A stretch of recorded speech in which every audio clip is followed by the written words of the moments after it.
దేవుని నామానికి మహిమ కలుగును గాక. ఈరోజు దేవుని యొక్క లేఖనాల్లో ఒక 4-5 మాటలు చదువుకొని దాన్ని బట్టి ఈరోజు వాక్యాల్లోకి వెళ్దాం. మొట్టమొదటిగా కొలస్సీలకు రాసిన పత్రిక 1వ అధ్యాయంలో 16వ వచనాన్ని చదువుదాం. కొలస్సీలకు రాసిన పత్రిక 1వ అధ్యాయము 16వ వచనం.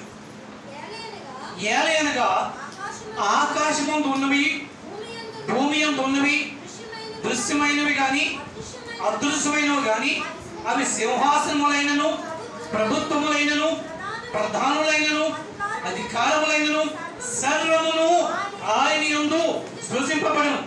సర్వమును ఆయన ద్వారాను ఆయనను బట్టి సృజింపబడును అన్న విషయం మనకి ఇక్కడ కనబడుతున్నది. సమస్తాన్ని కూడా సృజించిన వాడు దేవుడే అన్న విషయం మనకి కనబడుతుంది. ఇకపోతే దానియేలు గ్రంథము 2వ అధ్యాయము 21వ వచనం ఒకసారి చూద్దామా. దానియేలు గ్రంథము 2వ అధ్యాయము 21వ మాట. ఆయన కాలములను సమయములను మార్చువాడై ఉండి రాజులను త్రోసివేయుచు నియమించుచు ఉన్నవాడును, వివేకులకు వివేకమును జ్ఞానులకు జ్ఞానమును అనుగ్రహించువాడై ఉన్నాడు అన్న మాట అక్కడ రాయబడుతుంది. ఇక మూడవదిగా ద్వితీయోపదేశ కాండము 1వ అధ్యాయము 13వ వచనాన్ని ఒకసారి చూద్దామా. జ్ఞాన వివేకములు కలిగి మీ గోత్రములలో ప్రసిద్ధి చెందిన మనుషులను ఏర్పాటు చేసుకుని వారిని మీ మీద నియమించదని మీతో చెప్పగా అన్న మాట రాయబడుతుంది. మరొక మాట చూసుకుందాం. రోమీయులకు రాసిన పత్రిక 13వ అధ్యాయము 1వ మాట. రోమీయులకు రాసిన పత్రిక 13వ అధ్యాయంలో 1వ మాట. ఏంటమ్మా? ప్రతి వాడును పై అధికారులకు లోబడి ఉండవలను. ఏలయనగా దేవుని వల్ల కలిగినది తప్ప మరి ఏ అధికారములు లేదు. ఉన్న అధికారములు దేవుని వల్లనే నియబడి ఉన్నవి. కాబట్టి అధికారమును ఎదురించువాడు దేవుని నియమమును ఎదురించుచున్నాడు. ఎదురించువాడు తమ మీదకి తామే శిక్ష తెచ్చుకుందురు. అంతే. చివరగా సామెతల గ్రంథం వచ్చి సామెతల గ్రంథం 8వ అధ్యాయంలో 15-16 వచనాలు ఒకసారి చూద్దామా. నా వలన రాజులు ఏలుదురు, అధికారులు న్యాయమును బట్టి పాలన చేయుదురు. నా వలన అధిపతులను లోకములోని గనులైన న్యాయాధిపతులు అందరూ ప్రభుత్వము చేయుదురు. ఇవి ఈరోజు మనకి ఇవ్వబడిన 5 బైబిల్ వాక్యాలు. ఈ 5 బైబిల్ వాక్యాల్ని ఒక్కసారి దగ్గరగా పెట్టుకొని మనం చూసుకున్నట్లయితే ఏమనిపిస్తుంది? రేపు మనకి రాబోయే ఎలక్షన్, రేపు మనం ఓటింగ్ చేయవలసిన పరిస్థితి ఉంది కదా. దాని గురించి రాయవలసినటువంటి చెప్పవలసిన విషయాలు ఇక్కడ చెప్పబడుతున్నాయి. మొదటి మాటలో చెప్పబడుతున్నప్పుడు ఆయన అంటే ఎవరు? దేవుడు. ఆయన ద్వారానే, ఆయన వల్లనే, ఆయన చేతనే సమస్తం కూడా సృష్టింపడుతున్నాయి. ఆయన లేకుండా కూడా ఏది జరగట్లేదు అనే విషయాన్ని మనకి రుజువు పడుతులేదు. ఇక దానియేలు గ్రంథము 2వ అధ్యాయము 21వ వచనం చూసుకున్నప్పుడు కాలములు సమయములు ఆయన చేతిలో ఉన్నాయి. రాజుల్ని దించేయడానికైనా నాయకుల్ని నిలబెట్టడానికైనా అంతా కూడా ఆయన యోచనే, ఇంకెవరి యోచన కాదు. ఇది దేవుడే. ఇకపోతే ద్వితీయోపదేశ కాండము 1వ అధ్యాయం 13వ వచనం చూసుకున్నప్పుడు అక్కడ మోషే సమాధానం అంటే చెప్తున్నాడు, మీలో నీతిమంతులైన వారిని, మీరు జ్ఞాన వివేకము గల వారిని, మీ గోత్రాల్లో ఉన్న వారిని మీరు ఏర్పాటు చేసుకోండి. నేను వారిని మీ మీద న్యాయాధిపతులుగా ఎందుకు ఈ సన్నివేశం వచ్చిందంటే, మోషే ఒక్కడు ఈ యొక్క న్యాయ తీర్పులు తీర్చడం చాలా కష్టమైపోయి ఉదయం నుండి రాత్రి వరకు కూడా తీర్చలేకపోతూ ఉంటే, ఆయన మామయ్యడు ఇత్తులో ఏం చెప్పాడంటే, నీవు ఇల్లు పొల్లు వదిలి ఎంతకైనా ఇవన్నీ కూడా తీరుస్తూ ఉంటావు, నా మాట విను. నీవు 10 మందికి ఒకరిని, 100 మందికి ఇద్దరిని, 1000 మందికి ఒకరిని చొప్పున మనుషుల్ని ఏర్పాటు చేసుకో. వారు చిన్న చిన్న వాద్యాలు వారు తీరుస్తూ ఉంటారు.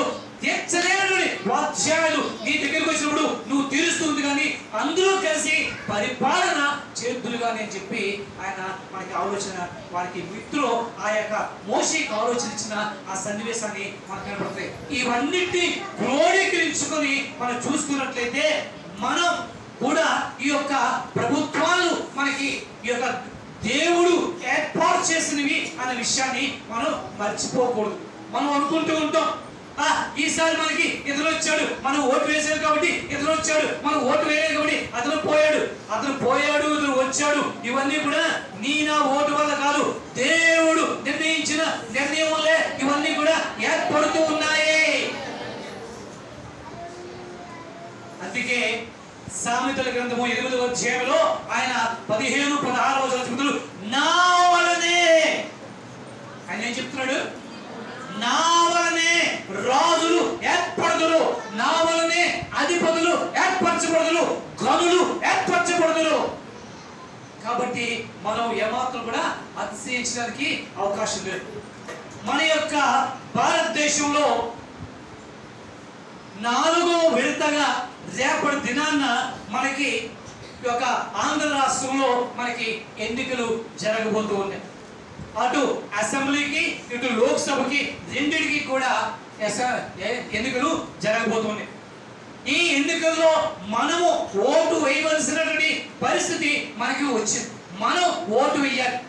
ఎందుకు మనం ఓటు వేయాలి? పూర్వకాలంలో రాజుల్ని అభిషేకించేవారు, రాజులు ప్రజల్ని పాలించేవారు, రాజరికాలు ఉండేవి. కానీ మన భారతదేశము ప్రపంచంలో కల్లా అతి పెద్ద ప్రజాస్వామ్య దేశము.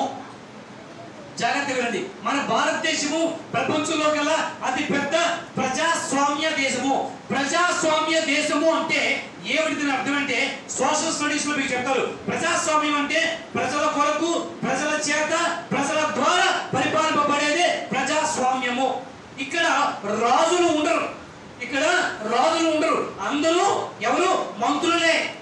ఇక్కడ అందరూ కూడా మంత్రులే. ఇక్కడ రాజులు ఎవరు? మనమే. ఓటు వేసేవారే రాజు. మనము వారిని ఏర్పాటు చేసుకోవాలి. వారు మన మంత్రులు అంటే వారు సేవకులు. ప్రధానమంత్రి, ముఖ్యమంత్రి, మిగతా మంత్రులు వీళ్ళందరూ కూడా ఎవరు? సేవకులు. దేవుడు మనకి ఈ యొక్క రాజ్యాధికారం అంటే ఈ రాజ్యాంగ ప్రకారం సాధారణ మానవుడికి ఒక అధికారాన్ని ఇచ్చాడు. ఏమంటే, ఇదిగో నేను మేము ఎన్నుకుంటున్నాం, ఈ 5 సంవత్సరాలు నువ్వు మాకు సేవ చేయి అని మనం ఎన్నుకునే భాగ్యాన్ని మనకి రాజ్యాంగ ప్రకారం దేవుడు మనకి అనుగ్రహించాడు. కాబట్టి ప్రపంచంలో పెద్ద ప్రజాస్వామ్యం ఏది అంటే మన భారతదేశంలో అటువంటి ప్రజాస్వామ్యం ఉంది. ప్రజలే నాయకుల్ని ఎన్నుకునే పరిస్థితి.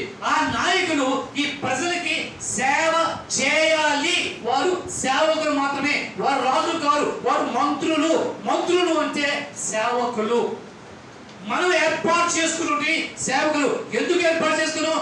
మేము డైరెక్ట్ గా మేము పాలించలేం కాబట్టి మా తరఫున మీరు ఈ సేవ మీరు చేయండి అని చెప్పి ప్రతి 5 ఏళ్ళకి ఒక్కొక్కరికి మనం అధికారం ఇస్తున్నాం. ఇదిగో ఈ అధికారం మీకు ఇచ్చాము, మీ ఇవ్వబడి ఈ అధికారంతో మీరు మమ్మల్ని పోషి మమ్మల్ని నడిపించండి, మమ్మల్ని ఏలండి అని చెప్పి మనం చేస్తూ ఉన్నాం.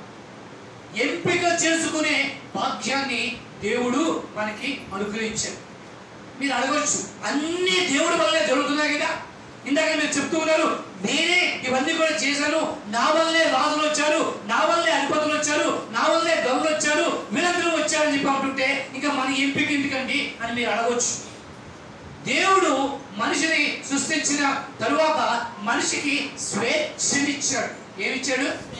ఏమిచ్చాడు? స్వేచ్ఛనిచ్చాడు. స్వేచ్ఛ అంటే నీకు ఏది నచ్చితే అది నువ్వు చేయవచ్చు. దేవుడు బలవంతం చేయడు. దేవుడు బలవంతం చేసే దేవుడు కాడు. బలవంతం చేస్తే ఆయన్ని దేవుడు అనరు, ఆయన్ని నియంత అంటారు. ఏమంటారు? నియంత. అంటే ఆయన చెప్పిందే శాసనం, ఆయన రాసిందే వేదం. అలా కాకుండా దేవుడు మనకి స్వేచ్ఛనిచ్చాడు. ప్రతి దాన్ని కూడా ఎంచుకునే స్వేచ్ఛనిచ్చాడు. ఆ స్వేచ్ఛ ఈ రాజ్యాంగంతో ఇప్పుడే వచ్చిందా అంటే ఇప్పుడు కాదు ప్రియులారా. అది ఆరంభం నుంచి కూడా దేవుడు మనిషికి స్వేచ్ఛని ఇస్తూనే ఇచ్చాడు. మొట్టమొదటి ఆదాము అవ్వలకు కూడా ఆయన ఆ స్వేచ్ఛనిచ్చాడు. ఏమని ఇచ్చాడు? ఆ యొక్క పండు తినే విషయంలో కూడా స్వేచ్ఛనిచ్చాడు. వారికి ఏం చెప్పాడు? ఇదిగో ఈ తోటలో ఉన్న పళ్ళన్నీ కూడా మీరు తినవచ్చు, కానీ అదిగో అక్కడ కనబడుతున్నదే ఆ పండు మీరు తినకూడదు, తినిన దినమున మీరు నిశ్చయముగా చచ్చెదరు అని ఆదికాండము 2వ అధ్యాయము 17వ వచనంలో ఆయన ఆజ్ఞించాడు. అంటే అక్కడ వారికి ఏమిచ్చాడు? ఎంపిక చేసుకునే స్వేచ్ఛనిచ్చాడు. మీరు తిని చేస్తారా, తినకుండా బతుకుతారా మీ ఇష్టం అని. అవునా కదా? అంతేనా? ఎంపికలన్నీ ఇచ్చాడు. అది అక్కడ ఎంపిక చేసుకుని స్వేచ్ఛనిచ్చాడు. ఇకపోతే జీవ మరణములు ఎంచుకునే ఎంపిక కూడా దేవుడు మనకే ఇచ్చాడు. జీవ మరణములు ఎక్కడున్నాయి? ఎక్కడున్నాయి? జీవ మరణములు నాలిక వశమున ఉన్నాయి.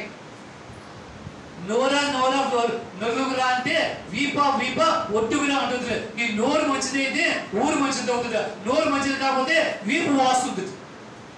అవునా కదా? నోరు మంచిది కాకపోతే ఏమవుతుంది? వీపు పెరుగుతుంది. కాబట్టి జీవ మరణాలు కూడా దేవుడు ఆ స్వేచ్ఛని మనం నరకించి మనం ఏం ఎంచుకుంటామో అని ఎంచుకోమని చెప్పి ఆయన చెప్పుకొచ్చాడు. ఇకపోతే దేవుని అంగీకరించే విషయంలో కూడా ఆయన మనకి ఎంపికనిచ్చాడు. ఎందరైతే అంగీకరిస్తారో వారందరూ కూడా దేవుని పిల్లలగుదురు. అంగీకరించకపోతే దుర్భేజులే. అంతే కదా ఉంది. అంగీకరించకపోతే దుర్భేజులే. మీరు అంగీకరిస్తారా, అంగీకరించరా అది మీ ఇష్టం. అంటే దేవుడు ఈ స్వేచ్ఛని మనిషికి సద్వినియోగపరచుకోండి అని చెప్పి ఈ స్వేచ్ఛనిచ్చాడు. అలాగే మన రాజ్యాంగం కూడా ఈ భారత పౌరులకి స్వేచ్ఛనిచ్చింది. ఏమిటా స్వేచ్ఛ అంటే మీరు మీ గురించి మీ నాయకుల్ని మీరు ఏర్పాటు చేసుకోండి. పూర్వకాలంలో ఇజ్రాయేల్ జనాంగాన్ని దేవుడు స్వయముగా న్యాయాధిపతులు పెట్టి నడిపించేవాడు. అవునా కదా? న్యాయాధిపతుల ద్వారా దేవుడు నడిపించేవాడు. అయితే ఆ ప్రజలు సమూయేలు దగ్గరికి వచ్చేసరికి సమూయేలుతో వారు అంటున్నారు, అయ్యా సమూయేలు, నీవు చూస్తే ముసలివాడు అయిపోయావు, నీ పిల్లలు చూస్తే అంత యోగ్యులుగా కనబడట్లేదు, కాబట్టి మమ్మల్ని ఏలడానికి వారి ఏమాత్రం కూడా యోగ్యులు కాదు. కాబట్టి ఈ చుట్టుపక్కల ఏ రీతిగా అయితే రాజులు వారిని పరిపాలిస్తున్నారో అలాగే మాకు కూడా ఒక రాజుని ఏర్పాటు చేయు అని వారు ఆ యొక్క ఇశ్రాయేలు ప్రజలు సమూయేలుని అడిగారు అని చెప్పి రాయబడుతున్నది. అప్పుడు సమూయేలు చాలా బాధపడ్డాడు. అయ్యో, దేవుడే స్వయముగా మిమ్మల్ని నడిపిస్తూ ఉంటే మీరు ఏమిటి వెర్రి కోరికలు, ఈ కోరికలతో మీరు ఎందుకు ఈ విధంగా వెంపర్లాడుతున్నారు అని ఆయన వారిని తోలనాడి దేవుడి దగ్గరికి వెళ్ళి మొర్రపెట్టాడు. అయ్యా దేవా, ఏమిటి వైపరీత్యం, ఏమిటి జనులు నిన్ను కాదని వారు రాజులు కోరుకుంటున్నారు, ఏమిటిది అని అడిగినప్పుడు దేవుడు అన్నట, ఆ మాటలు నా చెవులు కూడా పడ్డాయి. నువ్వేమీ భయపడవలసిన అవసరం లేదు. వారు నిన్ను కాదు తృణీకరించింది, నన్ను తృణీకరించారు. ఏమంటున్నాడు దేవుడు? వారు నిన్ను కాదు తృణీకరించింది, వారు నన్ను తృణీకరించారు. నా ఆధిపత్యాన్ని, నా రాజ్యత్వాన్ని, నా ఎంపికని, నా ఏరికని వారు తృణీకరించారు. కాబట్టి వారు కోరుకునే రీతిగా వారికి రాజుని ఏర్పాటు చేయి నేను పర్మిషన్ ఇచ్చాను. అయితే రాజు ఏర్పడితే వారి స్థితిగతులు ఎలా ఉంటాయో వారికి ఒకసారి తెలిసి, రాజు ఏర్పడితే వారి స్థితిగతులు తెలియచేయి అంటే సమూయేలు చెప్పాడు. ఇశ్రాయేలులారా, మీరు రాజులు కావాలని చెప్పి కోరుకుంటూ ఉన్నారు. రాజు మీ మీద రాజ్యానికి వస్తే మీ పిల్లల్ని బానిసలుగా చేసుకొని వారి ఇంట్లో కూలి పనులు పెట్టుకుంటాడు. అందమైన మీ పిల్లల్ని, మీ భార్యల్ని చెరపట్టిపోతాడు. ఆయన ఏం చెప్తే అది ఆయన మీకు ఇంకేమీ ఆయన మీకు కాదనలేరు. రాజరికం అంటే ఈ విధంగా ఉంటుంది. కాబట్టి అటువంటి రాజరికం కావాలా? స్వేచ్ఛతో మిమ్మల్ని చక్కగా నడిపించే దేవుడి యొక్క పరిపాలన కావాలా? మీరు ఎన్నుకోండి, ఎంపిక చేసుకోండి అన్నప్పుడు కూడా వారు మాకు రాజే కావాలి, మాకు రాజే కావాలి అని చెప్పి వారు రాజుని కోరుకున్నారు. ఆ సమయంలో అప్పుడు దేవుని యొక్క ఆజ్ఞ ప్రకారం సమూయేలు సౌలుని వారికి రాజుగా ఏర్పాటు చేశాడు. అక్కడ కూడా ప్రజల యొక్క స్వేచ్ఛని దేవుడు భంగము చేయలేదు, ఎంపిక చేసుకునే అవకాశాన్ని వారికి ఇచ్చాడు అనే విషయాన్ని మనకు కనబడుతుంది. అయితే రాజులు వచ్చారు. రాజుల కాలంలో మనం చరిత్ర చూసుకున్నట్లయితే, రాజుల గ్రంథాలు మనం చూసుకున్నట్లయితే రాజుల్లో చాలా మంది దుష్ట రాజులు వచ్చారు, మంచి రాజులు వచ్చారు. అవునా కదా? దుష్ట రాజులు వచ్చారు, మంచి రాజులు వచ్చారు. ఒకవేళ దేవుడే వాళ్ళు ఏర్పాటు చేస్తే దుష్ట రాజులను ఎందుకు ఏర్పాటు చేయాలి? వచ్చే వెర్రి ప్రశ్న ఉంది కదా, మనందరికి కూడా అదే కదా ప్రశ్న వస్తుంది.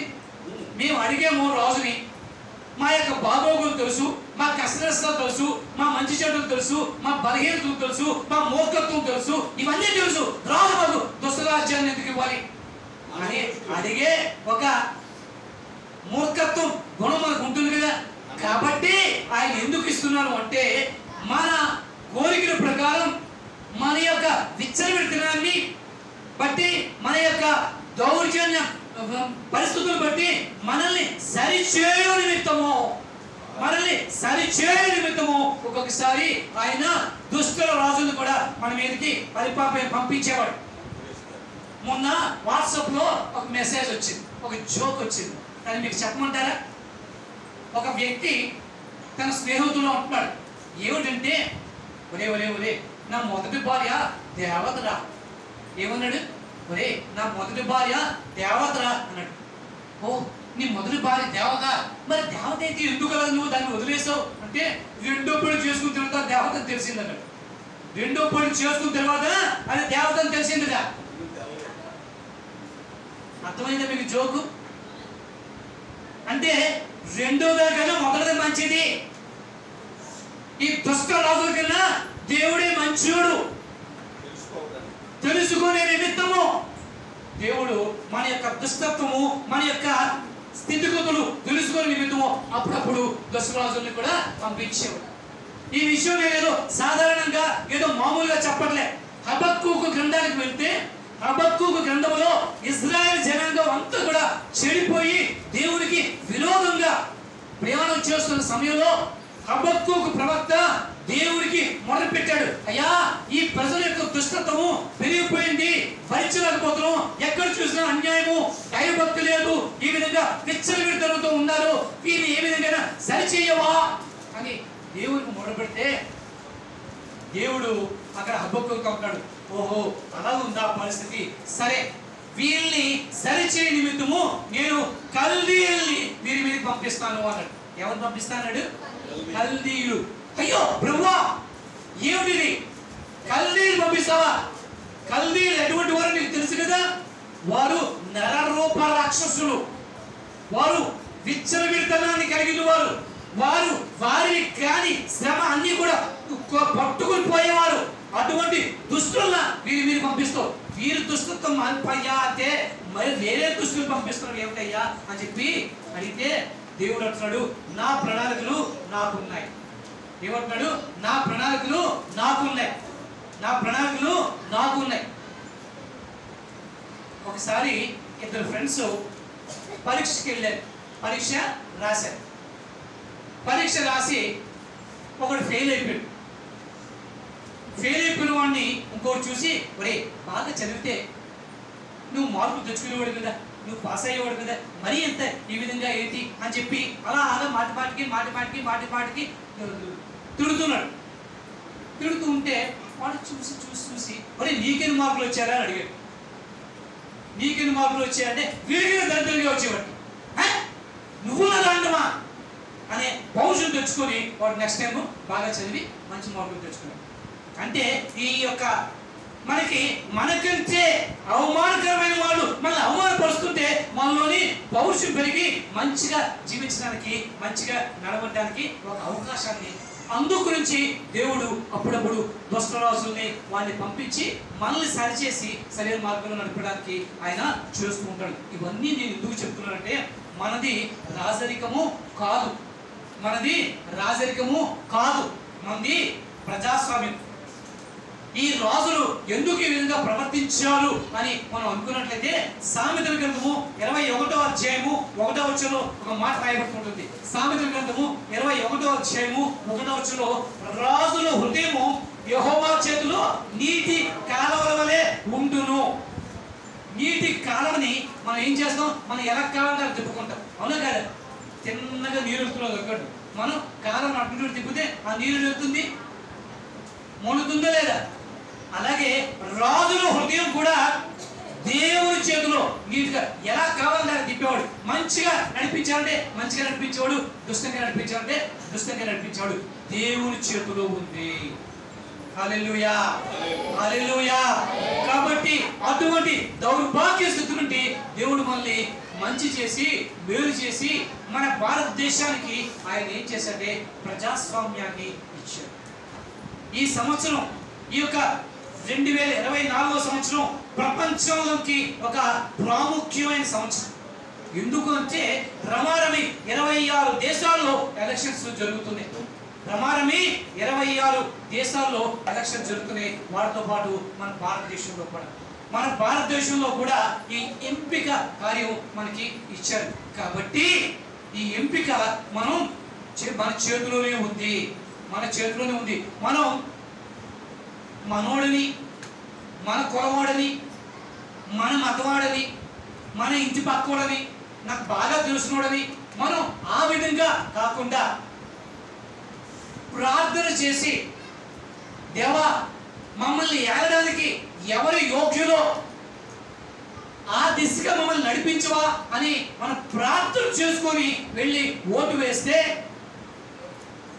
బాధ్యత దేవుడు తీసుకుంటాడు. మనకి ఇబ్బంది లేకుండా మన బాధ్యతని దేవుడు తీసుకుంటాడు. మనం ఒకటే ఆలోచించాలి. ఈ యొక్క భారతదేశంలో ప్రస్తుత పరిస్థితులు అన్ని కూడా చూసుకుంటున్నప్పుడు మన భారతదేశంలోని 25వ ఆర్టికల్ ప్రకారం ఏముందంటే ప్రతి వారికి కూడా మత స్వేచ్ఛ ఉంది.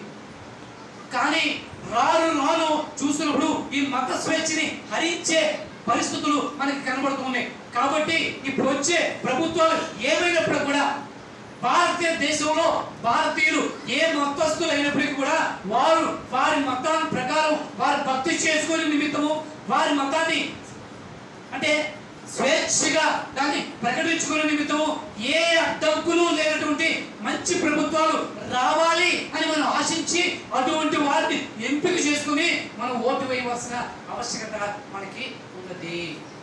హల్లెలూయా, హల్లెలూయా.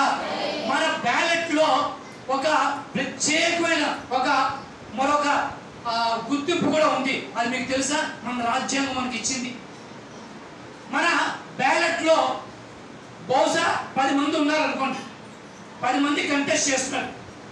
10 మంది కూడా పనికిరాని వాళ్ళు అనుకోండి. వాళ్ళు ఎప్పుడు కూడా మనకి ఇష్టం లేదు అనుకోండి. పనికిరాని వాడు మనకి ఇష్టం లేదు, వాడు మనల్ని పరిపాలించాలని మనకి ఇష్టం లేదు. అప్పుడు ఏం చేయాలి తెలుసా? చివరిన నోట అనే ఒక బటన్ ఉంది. నోట అంటే నాట్ అబౌవ్ అంటే మీదున్న వారు కాదు, ఈ మీదున్న ఎప్పుడు కూడా నాకు నచ్చలేదు అని ఆ నోట బటన్ నొక్కాలి. నొక్కితే దాని అర్థం ఏంటంటే ఈ పైన కంటెస్ట్ చేస్తున్న వాడు ఎవరు కూడా నాకు నచ్చలేదు. ఈ నోట ఓట్లు వారికి పడిన ఓట్ల కంటే ఎక్కువ వచ్చాయి అనుకోండి, అప్పుడు వాళ్ళు ఏం చేస్తారంటే మళ్ళా వాళ్ళని తీసివేసి మళ్ళా కొత్తగా ఆ కాన్స్టిట్యున్సీకి ఆ యొక్క నియోజకవర్గానికి మళ్ళా ఎన్నిక చేసే ప్రక్రియని భారత రాజ్యాంగం సమర్పించింది, మనకి ఆ అనుకూలతని అందించింది. కాబట్టి విచక్షణతో మనోడు, మన పార్టీ వాడు, మనకు డబ్బులు ఇచ్చిన వాడు మనం చెప్పి ఈ పెట్టుకోకుండా మనం ప్రార్థన చేసి మనం స్వేచ్ఛగా మన యొక్క ఓటుని మనం వినియోగించాం. ఎందుకంటే ఓటుని కొనుక్కోవడం లంచాన్ని మనం ప్రోత్సహించినట్టే. అవునా కదా? లంచాన్ని ప్రోత్సహించినట్టే. లంచం పుచ్చుకున్నవాడు దేవుని ఎదుట అతిథిగా నిలబడలేడు. అవునా కదా? 17 కీర్తనలో ఏముంది? దేవుని మందిరం ఎదుట అతిథిగా నిలబడదగ్గవాడు ఎవడు అంటే అందులో పాయింట్ ఒకటి ఉంది, లంచము పుచ్చుకున్నవాడు. అంటే దేవుని ఎదుట ధైర్యంగా మనం ఉండలేం. వాళ్ళు కూడా ఏమంటారంటే నేను నిన్ను కొనుక్కున్నాం తెలవలేదు. డబ్బులు పుచ్చుకుంటే ఏమంటారు? నేను నిన్ను కొనుక్కున్నాం. కొనుక్కున్నవాడు అమ్మిన వాడికి ఏమవుతాడు? కొనుక్కున్నవాడు అమ్మిన వాడికి ఏమవుతాడు? బానిసేనా? యోసేపుని పొతేపొరికి అమ్మేశారు. పొతేపొరి దగ్గర యోసేపు ఏమయ్యాడు? అంతే కదా. అంటే మనం కొనుక్కుంటే మనం ఏమవుతాం? బానిస అవుతాం. గవర్నమెంట్ మనకి ఏం చేసింది? మీరు ఎంపిక చేసుకోండి, మీ గురించి సేవకుల్ని మీరు ఎంపిక చేసుకోండి అంటే మనమేమో వారికి బానిసలుగా వెళ్ళడానికి ఇష్టపడతామా? ఆలోచించి దేవుడు మనకి ఇస్తున్నటువంటి ఒక ఆతిథ్యత ఇది. భారతదేశంలో దేవుడు మనకి ఇస్తున్నటువంటి ఒక ఆతిథ్యత. కాబట్టి విచక్షణతో మనం ఎంపిక చేసుకున్నాం. ఎందుకంటే ఈ పార్టీకి వేయండి, ఆ పార్టీకి వేయండి, అతను మంచోడు ఇతను మంచోడు అని చెప్పే యోగ్యత నాకు లేదు, అర్హత నాకు లేదు, చెప్పే ఇది కూడా నాకు లేదు, నేను చెప్పకూడదు. కాబట్టి విచక్షణతో మీరు ఓటు వేయండి. ఓటు వేసి మిమ్మల్ని పాలించేవాడిని మీరు ఏర్పాటు చేసుకోండి. అది కానీ ఓటు వేయడం మానేవద్దు. ఎవడు వెళ్తాడు, ఆ లైన్లో ఎవరు నిలబడతాడు, ఆ ఎండ్లో ఎవరు నిలబడతాడు అని ఎప్పుడు కూడా మీరు అనుకోవద్దు. భారతదేశంలోని 25% అంటే 125 మంది ఈ విధంగానే సర్లే మనం ఓటేసేద్దాం, వాడు గెలిచేస్తాడా, ఏమైనా మన ఓటుతాడు ఓడిపోతాడా ఏంటి, మనం ఓటు అయిపోతే ఏం పోయినలే అని టీవీ ముందు కూర్చొని దుక్కుపోయే వాళ్ళు చాలా మంది ఉన్నారు. ఒక విషయం మీకు తెలుసా? బెల్జియంలో కానీ, ఆస్ట్రేలియాలో కానీ, బ్రెజిల్లో కానీ, ఇంకా కొన్ని దేశాలు ఉన్నాయి. ఈ దేశాల్లో ఓటు వేయకపోతే పనిష్మెంట్. గవర్నమెంట్ ఉద్యోగస్తులు అయితే ఓటు వేయలేదు అంటే వెంటనే వాళ్ళ ఉద్యోగాలు మొదటిసారి ఫైన్ వేస్తారు, రెండోసారి పనిష్మెంట్ ఇస్తారు, మూడోసారి ఉద్యోగం పీకేస్తారు. ఇంకా ఇంకో దేశంలో ఓటు వేయకపోతే జైలు శిక్ష. కాబట్టి ఈ ఓటు అవగాహన ప్రతి పౌరులని 18 ఏళ్ళు నిండిన ప్రతి వారికి కూడా ఈ అవగాహన కలగాలి. అలాగే ఓటు ఎప్పుడు ఎక్కడ ఎలా వేయాలో కూడా మనం తెలుసుకొని సరైన పద్ధతిలో మనం వేయాలి. ఏదో ఆషామాషిగా వెళ్ళి వేయడం కాదు. మనకి ఇచ్చిన ఆ బ్యాలెట్ లోపలికి వెళ్ళి నీ ఐడెంటిటీ చూపించి లోపలికి వెళ్ళాలి. లోపలికి వెళ్ళిన తర్వాత వారు వెరిఫై చేసి నీ వేలు ఇస్తే వేలికి ఆ రంగు రాయించుకోవాలి. వారు ఆ తర్వాత ఆ కంట్రోల్ రూమ్కి లోపలికి వెళ్ళాలి. అక్కడ ఆ కంట్రోల్ యూనిట్ ఉంటుంది. ఆ కంట్రోల్ యూనిట్ లో బ్యాలెట్ అని ఉంటుంది. ఆ బ్యాలెట్ లోని ఒక పక్క అన్ని కూడా పేర్లు వారి గుర్తులు అవి ఉంటాయి. అక్కడ ఒక ఇలాగా రౌండ్ గా ఒక ఎర్రని గుర్తు ఉంటుంది, బల్బ్ ఉంటుంది. ఆ పక్కన బ్లూ నీలం రంగులో ఒక బటన్ ఉంటుంది. మీకు నచ్చిన పేరు గుర్తు ఎంపిక చేసుకుని ఆ పక్కన ఉన్నటువంటి ఆ నీలం బటన్ ని నొక్కాలి. ఆ నీలం బటన్ ని నొక్కినప్పుడు ఇక్కడ రెడ్ లైట్ వెలగాలి. రెడ్ లైట్ వెలిగే వరకు కూడా ఆ యొక్క బటన్ ని నొక్కి ఉంచాలి. ఇలా నొక్కేసి ఉంచేసి రెడ్ లైట్ వెలగలేదనుకో మీ ఓటు పడదు. ఎప్పుడైతే ఇది నొక్కి ఈ రెడ్ లైట్ వెలిగిందో అప్పుడు ఈ పక్కనున్న ఈ విపిటి అదేమన్నారు ఆ యొక్క ప్రింటర్ ఉంటుంది. ఆ ప్రింటర్ లో ఇలా తొంగి చూస్తే మీరు నొక్కిన ఆ యొక్క ఓటు మీరు వేసిన ఆ గుర్తుకి ఆ వ్యక్తికే పడిందా లేదా ఇక్కడ కనబడుతుంది. ఆ కనబడేది కేవలం 7 సెకండ్లు మాత్రమే ఉంటుంది. 7 సెకండ్ల లోపలే ఇక్కడ బటన్ నొక్కి ఇక్కడ హెడ్లైన్ వచ్చిందో లేదో చూసుకొని తర్వాత ఇక్కడ చూసుకొని మీరు వేసింది కరెక్టా కాదా మీరు చూసుకుంటే అక్కడ మీకు తెలుస్తుంది. 7 సెకండ్ల తర్వాత అది ఏమవుతుందంటే జారిపోతుంది, మీకు కనబడుతుంది. ఓటు వేసేటప్పుడు ఇవి జాగ్రత్తగా మనం పాటించి తెలుసుకొని మన ఓటు వ్యర్థము కాకుండా మనం జాగ్రత్తగా ఓటు వేయవలసిన అవసరం మనకు. ఒకవేళ పక్షపాత ధోరణితో కానీ మనోడని మన పార్టీ అని డబ్బులు ఎక్కువ ఇచ్చాడని మనం చేస్తే రేపు పొద్దున్న వాడు మన మాట వినరు. మనం కొరివుతో తల గోక్కున్నట్టే, మనం కొరివుతో తల గోక్కున్నట్టే. కాబట్టి కొరివుతో తల గోక్కుంటారా, తెలివిగా వారిచే మీరు పరిపాలింపబడతారా, మీరు ఎన్నుకోవాల్సిన ఆవశ్యకత ఎంతైనా ఇప్పుడు వచ్చింది. దేవుడు మనకి ఈ యొక్క భారతదేశంలో ఈ యొక్క ఆధిక్యతని ఇచ్చాడు. ఎందుకంటే రాజుల్ని ఏర్పాటు చేసేది ఆయనే.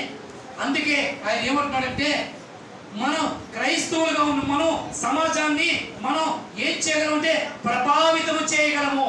క్రైస్తవులైన మనం సమాజాన్ని ఏం చేయగలం? ప్రభావితం చేయగలం. ఒకవేళ ఆ సమాజం మన వల్ల చెడిపోతే మనం కూడా దాన్ని సరిచేయగలం. ఏ విధంగా అంటే 2వ దినవృత్తాంతాలు 7వ అధ్యాయము 14వ వచనాన్ని మనం చూసుకున్నట్లయితే అక్కడ నా పేరు పెట్టబడిన నా జనులు తమ చెడు మార్గాన్ని విడిచి తమ తప్పులను తాము తగ్గించుకొని తమ చెడు మార్గాన్ని విడిచి పశ్చాత్తాపడి నాకు ప్రార్థన చేసిన ఆకాశం నుండి వారి ప్రార్థన విని వారి దేశాన్ని స్వస్థపరుస్తామంటున్నాడు. మన దేశాన్ని స్వస్థపరచుకోవాలన్నా సరిదిద్దుకోవాలన్నా అదంతా కూడా దేవుడు ఆ ఆధిక్యతని ఆధిపత్యాన్ని మనకిచ్చాడు. ఒకవేళ మన వల్ల భ్రష్టత్వం కలిగిన కూడా మనం సరి చేసుకుని మరొక అవకాశాన్ని దేవుడి దగ్గర తీసుకునే అవకాశం దేవుడు మనకి ఇచ్చాడు. కాబట్టి దాన్ని సద్వినియోగం చేసుకుందాం. అంతేకాదు తిమోతి గ్రంథము 2వ అధ్యాయం 1 నుంచి 3 వచనాలు చూసుకున్నట్లయితే మనము క్షేమముగాను సుఖముగాను బ్రతుకు నిమిత్తము మనము రాజుల కొరకు యాజకుల కొరకు ప్రజలందరి కొరకు ప్రార్థన చేయాలి. మన చుట్టుపక్కల అంతా కూడా విషాదము, ఇబ్బందులు, ఇరకాటాలు, కష్టాలు, నష్టాలు, దుఃఖాలు, కరువులు, కాతకాలు ఉంటే మనం సుఖంగా ఉండగలమా? ఒకసారి ఆలోచించండి. కాబట్టి అటువంటి పరిస్థితి వారితో పాటు మనకి రాకుండా అవ్వాలంటే మనం నిత్యం కూడా వారందరి గురించి, అధికారుల గురించి, ప్రజల గురించి, రాజుల గురించి, వారందరి గురించి కూడా మనం ప్రార్థన చేయవలసిన అవసరం ఉంది. ప్రార్థన కార్యరూపంలో వచ్చింది ఓటు. ప్రార్థన చేసుకొని దేవా నీ చిత్తమే, నీ నడిపి ప్రకారమే నేను ఎవరిని ఎన్నుకోవాలి అని ప్రార్థించి మీరు ఓటు వేయండి. దేవుడు మీ బాధ్యతని దేవుడు తీసుకుంటాడు. ఇందాక చెప్పాం, మేము అలాగే ఓటు వేసామండి, అయినా కూడా మా పరిస్థితి ఏం మారలేదండి. దుస్తులు అభివృద్ధిలో చూసామండి, నేరస్తులు చక్కగా వెళ్ళిపోవడం చూస్తున్నామండి.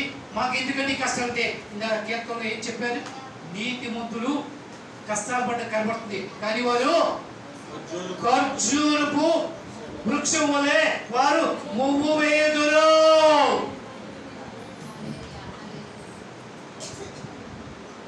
రోజు కష్టం వచ్చిందని చెప్పి మీరు చింతించద్దు. మిమ్మల్ని తల్లిలా ఆదరిస్తాను. ఒకరి తల్లి వాళ్ళని ఆదరించినట్లు నేను మిమ్మల్ని ఆదరిస్తాను. ఇంతటి ఆదరించని దేవుడు మనకి అనుగ్రహించినప్పుడు దీన్ని విచక్షణతో, లోకం పోకడతో కాదు, విచక్షణతో, ప్రార్థనతో మన యొక్క ఓటింగ్ మనం వేయవలసిన అవసరత మనకి ఎంతైనా. కాబట్టి ఎంపిక మీ ఇష్టం. సరైన వ్యక్తిని మీరు ఎంపిక చేసుకుంటే మీరు 5 ఏళ్ళు సుఖంగా, సంతోషంగా, ఆరోగ్యంగా, ఆనందంగా అభివృద్ధిలో పరుగులు పెడతారు. లేదు నేరస్తుల్ని, నిందాకోరుల్ని వారిచ్చే దేవుని ప్రలోభాలకు లోబడి మీరు ఎంచుకున్నట్లయితే మీ తలని మీరే కొరిగుతో గోక్కుంటారు. కొరిగుతో తల గోక్కుంటే ఏమవుతుంది?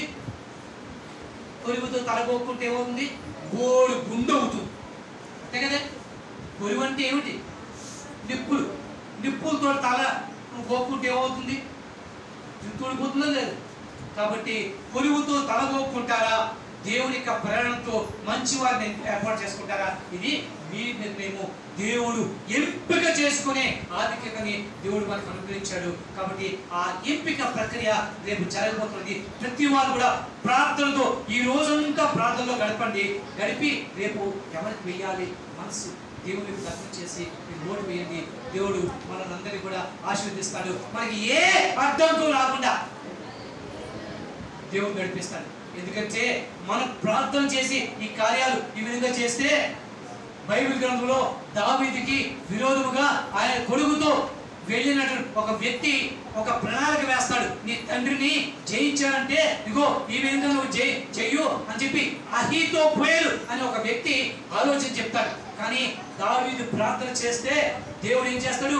అహీతోపెలు యొక్క ఆలోచనని భంగపరుస్తాడు. అవునా కదా? చరిత్ర చూపిస్తూ ఉంది. ఈ రీతిగా ఒకవేళ మనం నిజాయితీగా ఉంది మనం చేసినప్పుడు వాళ్ళ దుష్ట ఆలోచనలు మన మీద పెట్టినప్పటికీ చేయాలనుకున్నప్పటికీ కూడా దేవుడు వారి ఆలోచనలన్నీ కూడా పక్కకి తొలగించి మనకి ఏం చేస్తాడే? మంచి చేస్తాడు. దిగ్విజయంగా మన యొక్క సమస్తాన్ని భక్తిని చక్కగా చాటుకొని ముందుకెళ్ళే శక్తిని దేవుడు మనకి అందిస్తాడు. అటువంటి ప్రభుత్వాలు మనల్ని ఏలాలని చెప్పి ప్రార్థన చేస్తూ మనం రేపు ఓటు వేద్దాం. దేవుడి మాటలు దీవించి మనల్ని ఆశీర్వదించునుగాక. ప్రార్థన చేసుకుందామా? అయ్యమా నువ్వు వచ్చి ప్రార్థించు.